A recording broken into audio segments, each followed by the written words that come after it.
Assalamualaikum warahmatullahi wabarakatuh. Kami dari kelompok 7 Paralel 2 Struktur Data yang beranggotakan Hamzah Huzaifah, saya sendiri Marsha Nisa dan Muhammad Ihsan Fadilah. Di sini kami akan mempresentasikan proyek kami yang berjudul Aplikasi Monitoring Kualitas Udara di Kota. Untuk latar belakang proyek kami sendiri itu dikarenakan kualitas udara di kota-kota terus menurun akibat emisi dari kendaraan, industri, dan aktivitas manusia. Polusi yang tidak terpantau bisa memicu gangguan kesehatan dan menurunkan kualitas hidup serta merusak lingkungan. Meski sudah ada sistem pemantauan, sebagian besar masih bergantung pada perangkat keras dan koneksi internet, serta belum memanfaatkan algoritma yang efisien.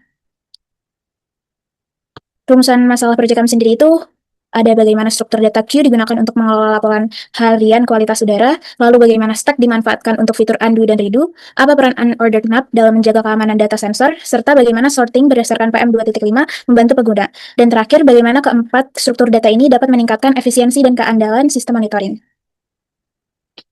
Tujuan dari penelitian ini adalah untuk menjelaskan manfaat Q dalam mengelola laporan harian kualitas udara, mengidentifikasi peran stack dalam fitur undo dan redo, serta menentukan fungsi unordered map dalam menjaga keamanan data sensor. Selain itu, dianalisis pula bagaimana metode sorting berdasarkan PM2.5 dan penerapan keempat struktur data tersebut dapat meningkatkan efisiensi dan keandalan sistem monitoring berbasis C++. Selanjutnya akan dilanjutkan arahan saya. Pada kesempatan kali ini saya akan menjelaskan bagaimana gambaran alur kerja sistem atau program kami berjalan. Pertama, mulai dari atas terlebih dahulu, program akan mulai, kemudian menampilkan berbagai fitur yang terdapat di dalam program kami. Ada 1 sampai 9. Jika pengguna menekan input 1, maka itu adalah input untuk bisa dibilang menambah laporan hariannya. Di mana pada laporan harian itu bisa dimasukkan beberapa indikator, lokasi, PM25, PM10, kelembapannya, tanggal, dan data sensor. Kemudian setelah itu, setelah diinputkan, maka laporan akan dimasukkan ke dalam laporan yang baru. Kemudian jika pengguna menekan fitur 2, maka itu akan menampilkan semua laporan harian yang sebelumnya sudah dibuat. Kemudian jika pengguna menekan input 3, maka pengguna bisa mengurutkan laporan harian berdasarkan tingkat polusinya, yang dimana indikator mengurutkannya yaitu dari indikator PM25. Bisa diurutkan secara descending maupun ascending. Kemudian untuk jika pengguna menekan input 4, maka pengguna bisa mengedit parameter dari laporan-laporan yang sebelumnya sudah ditambahkan. Pengguna juga bisa memilih apakah laporan itu mau diubah keseluruhannya atau hanya beberapa saja. Kemudian jika pengguna memilih input 5, maka pengguna bisa mengenkripsi data sensornya. Biasanya data sensornya itu sebelumnya ditambahkan berupa lokasi pada pengamatan seperti itu. Kemudian jika pengguna menekan input 6, maka pengguna akan melihat atau bisa menampilkan data yang telah terenkripsi sebelumnya. Kemudian jika pengguna menekan input 7, maka pengguna bisa melakukan undo atau melihat atau melakukan aksi yang sebelumnya seperti itu. Dan 8, pengguna bisa melakukan redo atau laporan yang sebelumnya tadi misalnya salah, kemudian bisa dibalikan kembali seperti itu. Dan yang terakhir, jika pengguna menekan angka 0, maka pengguna akan keluar dari sistem atau program yang sebelumnya berjalan seperti itu. Kemudian metodenya atau struktur data yang kami gunakan, yang pertama ada queue, di mana prinsipnya adalah first in first out. Ini diimplementasikan tanpa menggunakan STL C++ dengan vektor laporan udara, di mana fitur ini, di mana struktur data queue ini digunakan untuk tambah laporan, tampilkan semua laporan. Kemudian ada stack, yaitu untuk mengelola fitur undo dan redo sebelumnya pada laporan yang telah ditambahkan atau diedit. Kemudian digunakan 2 stack, yaitu undo stack dan redo stack. Fitur ini digunakan untuk aksi terakhir dan redo aksi terakhir. Kemudian ada unorder map, yaitu untuk menyimpan data sensor yang telah dienkripsi. Hasil enkripsinya nanti disimpan dalam unorder map, yang dimana struktur data ini digunakan untuk enkripsi data sensor dan tampilkan data enkripsi. Kemudian ada struktur data sorting, yaitu untuk menyusun laporan tingkat polusi udara di suatu lokasi yang diurutkan berdasarkan PM25, di mana struktur data sorting ini digunakan untuk fitur tampilkan lokasi dengan tingkat polusi. Selanjutnya akan dilanjutkan oleh rekan saya.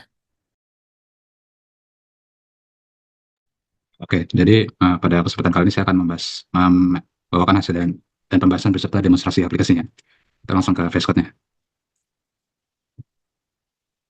Jadi ini program kami ya, yang mana program kami ini disusunnya tidak secara modular, yang mana semua fitur itu berada dalam satu kode program.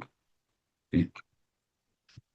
Oke. Jadi inilah menu dari tampilan awal kita ya, nanti ada menu monitoring kualitas udara, lalu ada fitur-fitur yang bisa pengguna pilih gitu. Kita langsung saja masuk ke fitur yang pertama ya, yang mana kita menambahkan laporan baru, yang mana dia itu seperti yang dibilang Hamzah tadi, kita menggunakan queue untuk antrean laporan harian dan stack untuk menyimpan aksi andunya. Mungkin kita coba ya. Oke.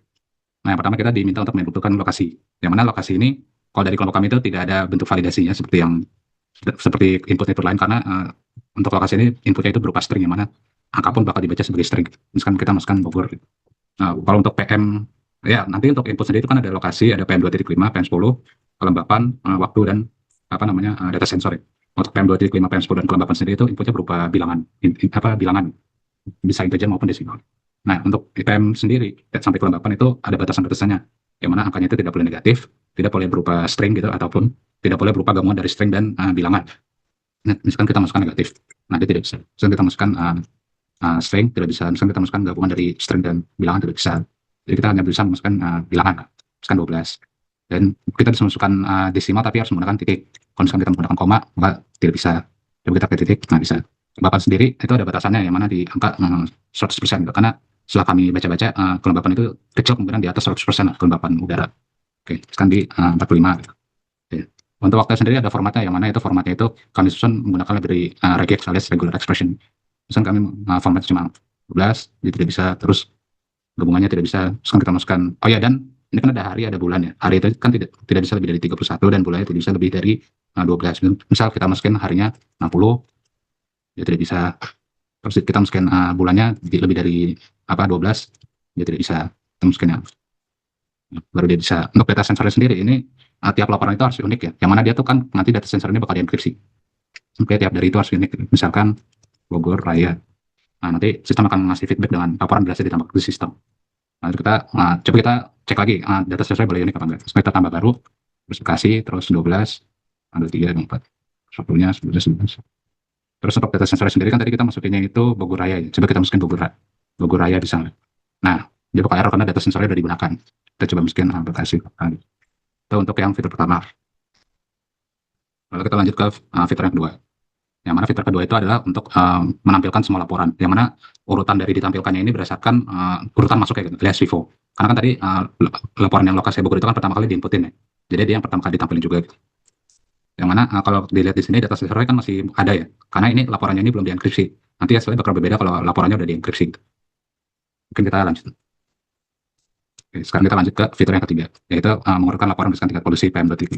Nah, untuk fitur ketiga sendiri itu kan kita bisa milih ya, mau dari tinggi ke rendah atau rendah ke tinggi.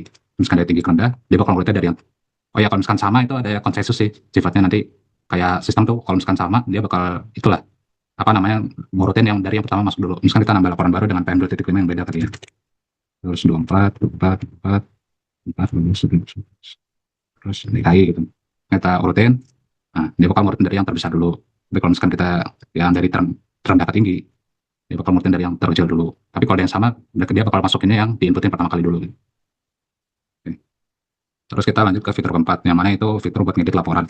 Nah, pas kita mencet fitur 4, itu akan kita diminta laporan mana yang mau kita edit. Misalkan kita milih laporan pertama, nanti kita ditanya lagi mau ngedit seluruh parameter atau salah satu parameter doang. Misalkan kita ngedit salah satu parameter, nanti kita milih parameter mana yang mau diedit. Misalkan kita mau ngedit lokasi, jadi Tangerang. Nanti dia bakal ganti di laporan yang pertama ini. Misalkan kita tampilin lagi, nah dia bakal gantinya oleh Bogor jadi Tangerang. Nanti kalau misalkan yang buat edit seluruh parameter, dia bakal ngeganti semua parameter yang ada di laporan ini gitu, gampangnya.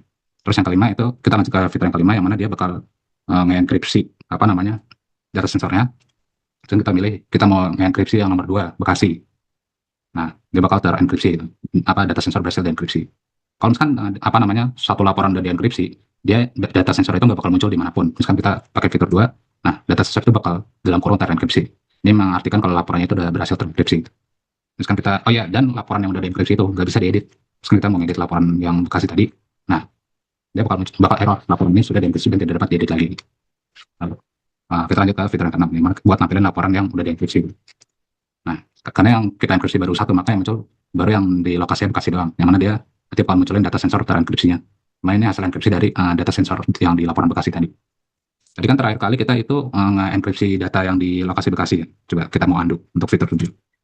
Nah, dia bakal undo enkripsi data di Bekasi. Dan detail setelah di undo, dia bakal balik lagi, data sensornya kelihatan lagi. Karena kan udah kita undo ya. Coba kalau kita redo, nah dia bakal kebalik ke enkripsi lagi gitu. Karena kan sebelum itu yang di undo sebelum kita enkripsi, yang pas kita redo setelah dia dienkripsi.